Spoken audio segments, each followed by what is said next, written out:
corned beef, sibuyas, siling haba, carrot, tomato paste, patatas.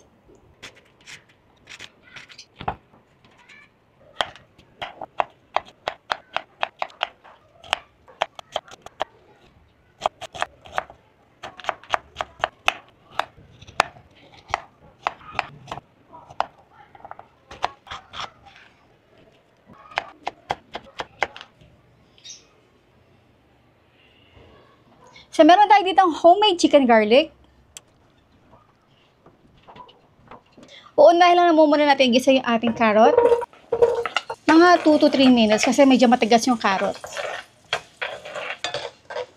So, after mga 3 minutes, ilalagay na natin yung ating patatas. Again, 2 to 3 minutes. Or hanggang sa may nakikita na kayo mga translucent dyan. Ating siling haba. Kasi hahanguin natin yan kasi ayaw natin ma-overcook yung ating bell pepper. Ito onion, kahit ihalo na natin ito dito. Basta yung bell pepper lang ay kailangan ay hahanguin natin yan. Kailangan separate siya para madaling matanggal. Hanguin na natin. Lalagay ko na yung ating corned beef.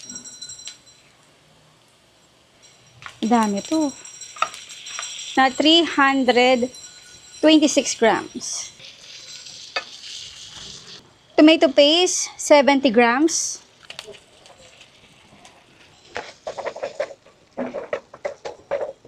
Gisasayin mo muna natin ito ng mga 2 to 3 minutes ulit yung ating tomato paste kasi ito ay medyo may pagkamaasim, no?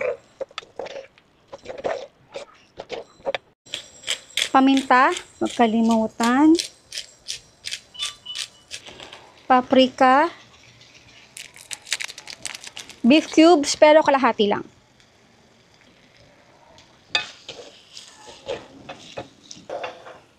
So, halu-haluin natin. Tubig. Ilalagay ko na rin dito yung ating green peas, pero nasa sa inyo na yan, optional. Konti lang. Kalahating lata lang.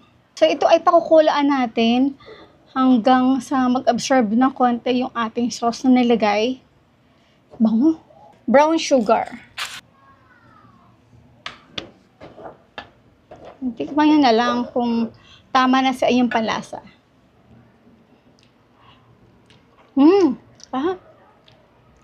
O, diba?